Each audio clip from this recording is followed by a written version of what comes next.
Hello and welcome to Drunken Photoshop Tutorials. My name is Oswald Enswald, and today we're going to go over the Camera Raw Doggin for easy results. Now, if anybody knows about the Camera Raw tool, it is the easiest way to create the most magnificent results you've ever seen. It's the cheat code for Photoshop. Not many people teach it. I don't know why, because it's amazing. So what we're going to do is we're going to work on a picture of my girlfriend here. She doesn't know she's my girlfriend, but she is now. So we're going to go ahead and work on this wonderful picture of this lovely lady, and we're going to go in here. I'm going to press Ctrl-Shift-A, or we go into your filter panel up here, and you go to Camera Raw Filter. Now you get to access it. Look at this beautiful panel.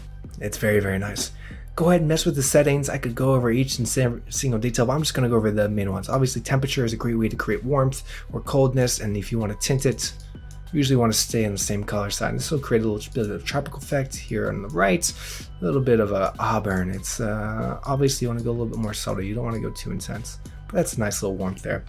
Now, if you go into exposure and contrast and all that, keep in mind up here you have two arrows. You have on the left, you have your shadow clipping, and then on the right, you have your highlight clipping. If I increase the highlights, right, and you see how it stretches out these values right here, if I increase the highlights all the way, let's go to the whites. Here we go. If I increase the whites, you'll now see highlight clipping warning. What it means is that I'm losing data. There are some gray values that have been changed to white, and they're so white that it's starting to lose a bunch of data. So we're losing all this information inside this lake that was there before. So if I just bring this whites back down, bring the highlights back down, we get this back, and now we can see some detail that was lost. Clarity, easiest way to create a gangster rap album, just turn the clarity to 100.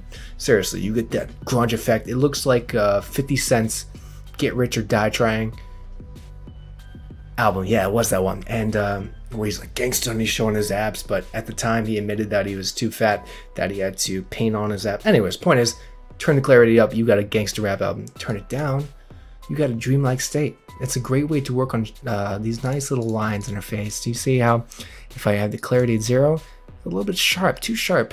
You want to create a nice feminine look, right? So you want to hide those features. So if I were to basically duplicate this layer, hold Ctrl-Shift-A, Mac users I don't even care about you, so f you.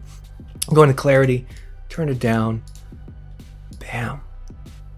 Come here, and I create a mask. I hit Control-I, so I make sure it's all hidden, and then I come with my brush tool by hitting B, and then hitting X, so I have whites here, and then painting along these gentle lines, just prove or highlight this gorgeous woman, show her feminine features a little bit more without highlighting all this other stuff. You look before, after, much softer. It's very nice. Definitely play around with that. It's a very nice technique. Dehaze, I love this tool. Look at that. That's too much. Look at that right there. Before, just a little bit of that. You bring all that color that's missing, especially in these photos that are a little bit too what they call matte-like, and you want to bring some photorealism back into it. Add the dehaze, unless you're looking for a dream state, which honestly I don't see many uses for going dehaze the other way. Vibrant saturation, everyone knows those, don't worry about it. This tool, use it, play around with it. Honestly, it's different for each photo, but just play around with these arrows here. Some people miss these arrows right here, and they're able to change anything, right? If I want to change the shadows, right? I want to affect more shadows, that's too much. If I bring it up here and I just affect this little area, that's a lot better. Now I'm able to create that sharp contrast in the highlights, right? If I wanted to brighten them up. But I didn't want to come in here and affect all these skin tone elements. I would just bring this up, so I'm affecting that. And now it's much more balanced while keeping all the mid-tones very nicely done. So mess around with these values, they help a lot. Sharpening, everyone knows sharpening, it's pretty easy. Understand that as you increase detail, it's gonna make the sharpening effect more. She's got some beautiful freckles. We're gonna bring those out by increasing the sharpening a little bit. Luminance. Let me go into this. So I'm gonna turn sharpening off.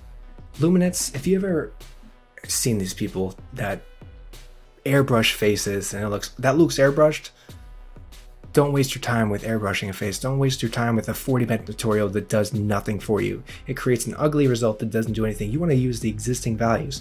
So if we have our face, right, we turn on luminance and we turn that up, and we can turn the luminance detail down. Obviously, this is way too extreme. We want to keep it a little bit casual.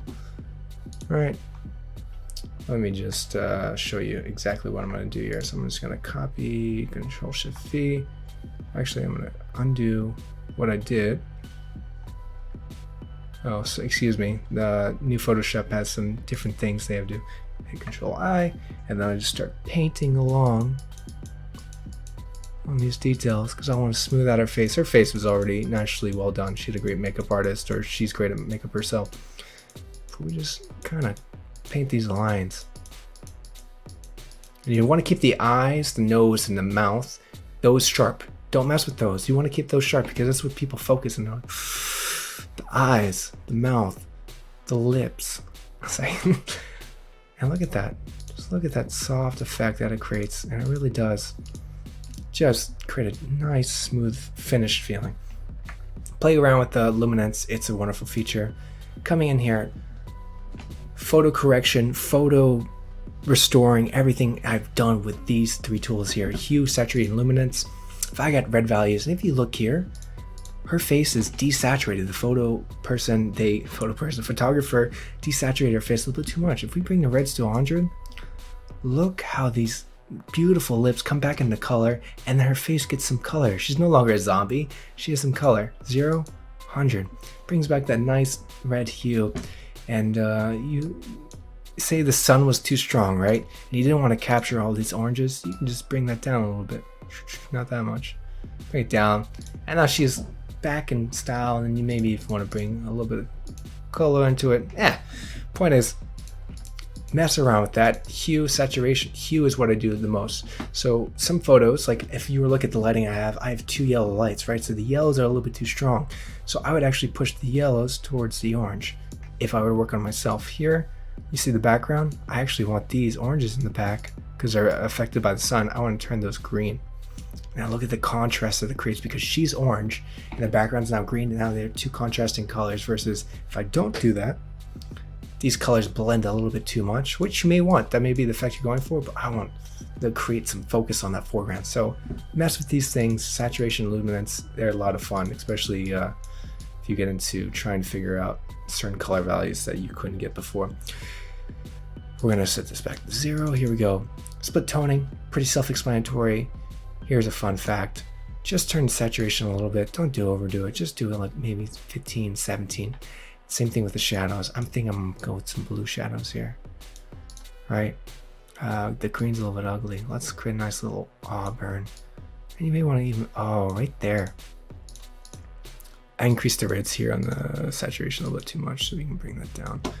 But if we look at this effect versus before, it creates that Instagram filter feeling, but even better. It's just so natural. Very nice combination of colors. So mess with the split toning. You can get some really interesting results with that. Now, going back into this. Lens corrections. All right, so say you, for whatever reason, you took a fucking selfie. Don't ever take a selfie. They're terrible pictures. They are low value. Unless you somehow magically do it and then Photoshop it to look amazing, it's not going to look good. So take this picture of this dumbass face and go and bring in the issue with selfies and phone cameras in general is that the lenses are so small and they bubble out in order to gain a lot more information. So it creates this bubble effect. My face is not that round. It honestly isn't. I've gained a little bit of weight, not as much, but not that much, you know? So lens corrections, play around with this. This is closer to my face. Look how it brings that roundness of the cheeks and the nose, and it reverses it. That's just so nice.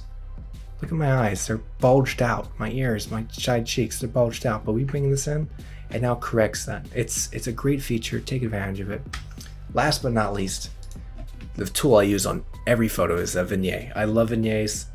Let's go and say you have a logo and you don't have time to put it on a mock-up. You got to do it real quick and get to the client. Put the logo on a white background. Hit Control-Shift-Alt-E. This will merge all your layers together and create a new layer, a new flat layer of everything combined. Hit Control-Shift-A. Come here to your effects panel. Now you're gonna add this vignette. Look at that. already adding some excitement. Why this works is because it creates a natural eye focus towards the center where the logo is, and it just makes it pop. So it's really nice. We're gonna feather that out a little bit more. We're gonna come in here. Now you want to make it look natural, right? So if we had too much grain, it's not natural, but you want just a little subtle grain, like the little film effect. Maybe increase the size, the roughness. Not too much rough, because if you have too much roughness, it starts to look like it has JPEG artifacting. Bam. That's a much nicer presentation right there. So Let's Camera Raw is the best tool ever created in Photoshop. Seriously, those developers deserve a pat on the back or a toothbrush, because that is the best tool I use day in and day out. It creates the most amazing results. Hopefully I was able to teach you something today. Please let me know if there's something else you want to learn. If you wanted clarification on anything I taught, I'm here. I got 13 years of knowledge and I'm always here for you. If you like this tutorial, please like, subscribe, support me in some way. I appreciate it. Thank you for watching. I'm Matt Gill. This is Drunken Photoshop. Cheers.